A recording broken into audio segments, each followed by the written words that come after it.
Welcome to Dishing Up Nutrition's Ask a Nutritionist podcast brought to you by Nutritional Weight and Wellness. I am Britni Vincent, a registered and licensed dietitian, and we at Nutritional Weight and Wellness are thrilled to be celebrating 20 years on air, discussing the connection between what you eat and how you feel while sharing practical, real-life solutions for healthier living through balanced nutrition.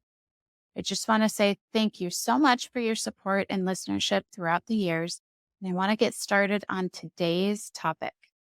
I will be answering a nutrition question that we've received from one of our Dishing Up Nutrition listeners today.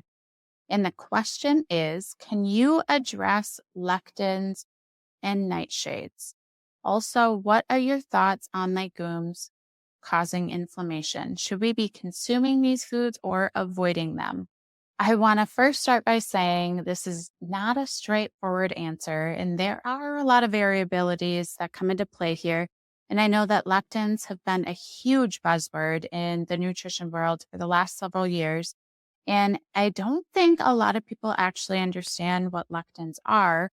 So I want to first start by giving some background information. So lectins are a large class of carbohydrate binding proteins found in animals, humans, and plants. And I think the role of lectins in plants is really what pertains to this person's question. In plants, lectins act as a natural defense mechanism and are important for their survival. Lectins help to prevent insects and other animals from eating them. They may taste bitter and in some cases even be poisonous. And plant lectins are found in legumes, grains, nuts, fruits, and vegetables. Some of the foods that contain the highest amounts of lectins are legumes, grains, and nightshades. So nightshades and legumes were specifically called out on this question. So I'm going to address them more later in this episode. And it is important to note that there are different types of lectins found in these foods, and not all of them affect you in the same way. And there have been some claims the last several years that everybody should avoid lectins. And if you avoid them, then your health is going to improve. I do not agree with that statement at all. And the research really doesn't support that either. There may be some people that react to lectins, but I think complete avoidance for most people just really isn't necessary. And by avoiding them unnecessarily, you're missing out on some great tasting food and also some nutrient rich foods as well. I am going to touch later when it might be worth exploring an elimination of some of these foods that do have high lectins. I want to talk about why lectins might be problematic. What's the concern here? So they have the potential to, and I want to really highlight the word potential because they're not going to cause these reactions in every person. So they have the potential to be difficult to digest, may contribute to leaky gut, which you might have heard us talk about on previous episodes. But leaky gut is when little holes develop in the lining of your intestinal tract. So food, toxins, pathogens can escape from your intestinal tract into your bloodstream. So that's what leaky gut is. Lectins may stimulate the immune system, which then increases inflammation. And for those that have autoimmune conditions, this may mean that lectins increase your autoimmune response. Certain lectins can prevent your body from absorbing other substances that have nutritional value. And in some cases, high amounts of lectins may cause nausea, vomiting, bloating, and diarrhea. What does the research say? Many of the research studies that have been done on lectins, they've been done on animals and are not well applied to humans. And some of the studies include a much larger amount of lectins than what the majority of humans with a varied diet would ever consume. So again, not applicable. And studies have used raw lectin-containing foods, such as raw beans. And I don't think anybody eats raw beans that I'm aware of. So that research really does not apply because cooking beans does reduce lectins. There is actually some research suggesting that lectins may have some benefits. They might be antibacterial, antifungal, and antiviral. Lectins may also have the potential to improve blood sugar and insulin levels. So clearly, there's a lot more research that needs to be done on lectins and how they actually affect the human body. Clinically, though, what I have found is there are some people that negatively respond to these foods that contain lectins. And I think in a lot of cases, it's difficult to know if this person is reacting to the lectins themselves in these foods, or they might have the inability to tolerate fiber in the foods, or maybe they're tolerating a food sensitivity. Clinically, I have found that some people do negatively respond to foods that contain lectins. It is difficult to know if the person is reacting to the lectins themselves or if they have the inability to tolerate the fiber in the foods, or maybe they're experiencing a food sensitivity to that food item. It's difficult to know what the cause of the reaction really is. I want to touch again on there are some methods to reduce lectins in foods. Soaking prior to cooking, sprouting, boiling, pressure cooking, all can reduce the amount of lectins in these foods. It is time for me to take a short break. And when I get back, I'm going to dive deeper into legumes and nightshades.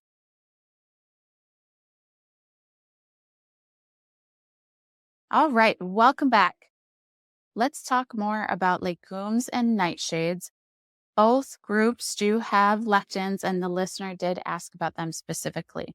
The legume group, I think it's a lot larger than what people realize. So here are some foods that are in the legume group: lentils, peanuts, rooibos, soybean, beans, like black bean, kidney beans, all of those, peas, chickpeas, green beans, snap peas, snow peas.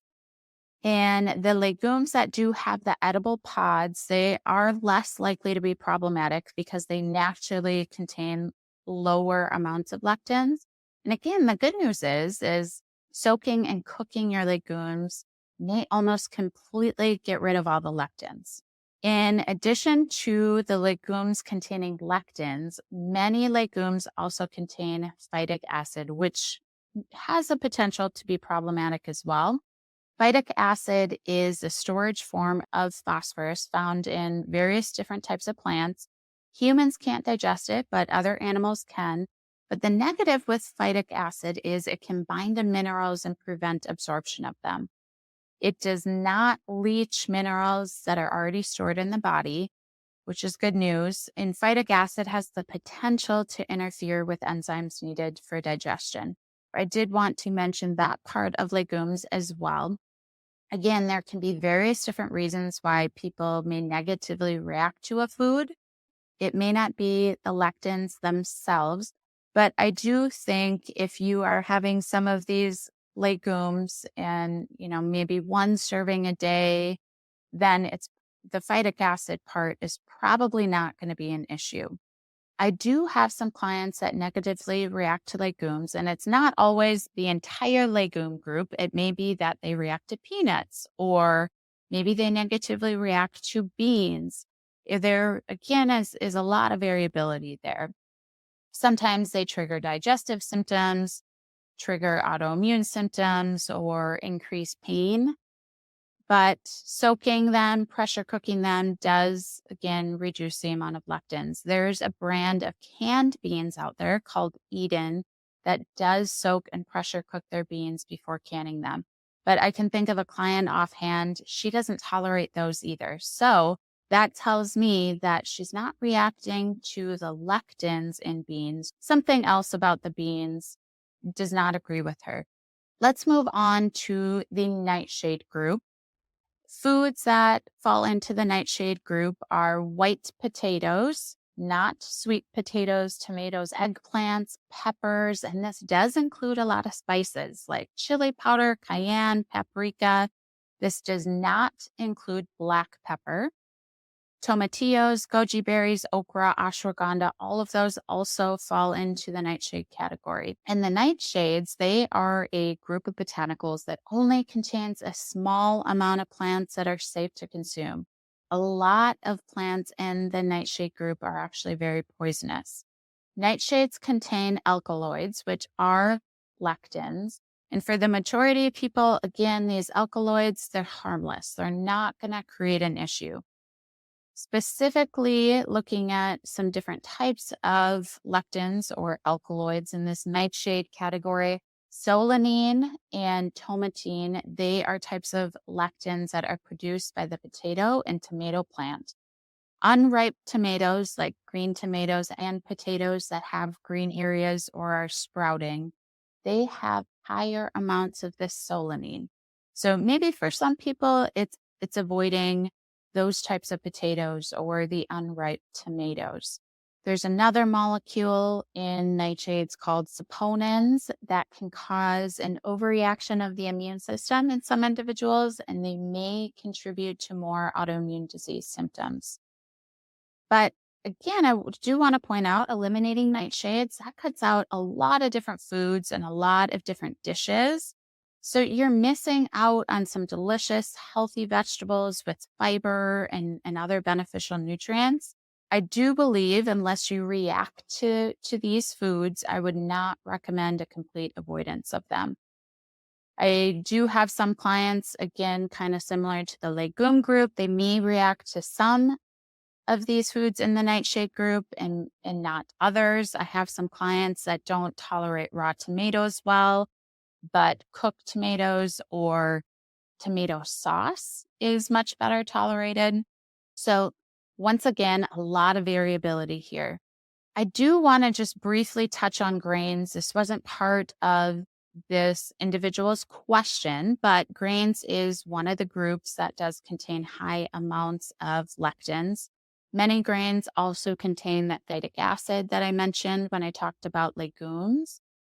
Of course, wheat, one of the most common grains, has gluten as well. So does barley, rye, spelt, kamut. So I think for a lot of reasons, many individuals do not tolerate grains, and something that should be limited or avoided in a lot of people's diets. I also see them spiking people's glucose quite a bit. I think as a whole, I probably see more people react to grains than I do the nightshades and the legumes. Let's talk about who might consider eliminating some of these foods. Of course, if you've already recognized you don't tolerate nightshades, legumes, or grains, any of these foods that contain lectins, then avoid them. But for the vast majority of people, they're probably not going to be an issue. First and foremost, if you have symptoms, you're not feeling your best, I'd encourage you to focus on a diet full of real foods. That would include protein like meat, eggs, dairy, if tolerated, seafood, fish, getting real carbohydrates like vegetables and some fruits, incorporating the healthy fats like olives, olive oil, butter, avocados, nuts, seeds, and then limiting or avoiding the processed food. If you feel like you've already done that, but you're still experiencing arthritis pain, autoimmune symptoms, or maybe digestive symptoms, it may be worth exploring some of these foods that do contain lectins. I see these types of foods more likely to affect individuals that have arthritis, digestive symptoms, or autoimmune conditions. If you are curious, the best way to determine if you're sensitive to a food is to completely eliminate it from your diet. So eliminate the nightshades or the legumes, or maybe both of them together for 2 or 3 weeks, then slowly reintroduce them back into your diet. Reintroduce them one at a time. That's really important. Wait, I would say 3 days in between introducing each food. When you do reintroduce them, pay attention to digestive symptoms, energy, pain, autoimmune symptoms to see if you do have some sort of reaction. And again, you might react to some nightshades, but not others. I can think of one client in particular that at one point she reacted to all nightshades, but we really focused on healing her gut and she was able to reintroduce some of them. So that could be a possibility for you as well. And I think, over the last 12 years of being a dietitian, one of the biggest takeaways I have is everyone is different. What works to reduce inflammation or other symptoms in one person may not help the next person. Yes, I think foundationally, everybody should be on a diet rich in real foods, getting that protein, carb, healthy fat, like I mentioned. But outside of that, there's just so much variability in what works best for you as an individual. And that's what we help people to figure out. So if you are overwhelmed at this point, you're maybe unsure if it's worth exploring eliminating one of these foods, or you want somebody to help you through that process, that is what we do. We would be happy to help you with that. And for more information about counseling, you can visit our website, weightandwellness.com. I do want to do a little bit of recap on today's topic. Lectins, they are found in plants and they act as a defense mechanism for the plants themselves. Legumes, grains, and nightshades are some of the foods that contain the highest amount of lectins. However, soaking, boiling, pressure cooking, sprouting, cooking processes can help to reduce the lectins. For many people, I think it's unnecessary to avoid all of these foods unless you know for sure that they do create a reaction. Individuals with autoimmune conditions, digestive symptoms, and arthritis, I think, are more likely to react to some of these foods, in my experience. And that is what other clinicians see as well. So, first and foremost, switching to a real food diet, reduce, eliminate those processed foods. But if you're still having symptoms, maybe explore an elimination of those that I talked through how to go about that. And if you need additional help, then check out our website. I want to thank you so much for listening to Dishing Up Nutrition's Ask a Nutritionist. If you happen to find this episode helpful, please be sure to leave us a rating or review on your favorite podcast app so we can help even more people discover the connection between what they eat and how they feel. If you yourself have a nutrition question you would like us to answer, we invite you to join our private Dishing Up Nutrition Facebook community by searching Dishing Up Nutrition on Facebook. Or you can give us a call at 952-641-5233, and you can leave your question in our Dishing Up Nutrition voicemail box. Either way, please don't be shy. If you have a question, just let us know, and we really look forward to hearing from you. Thank you.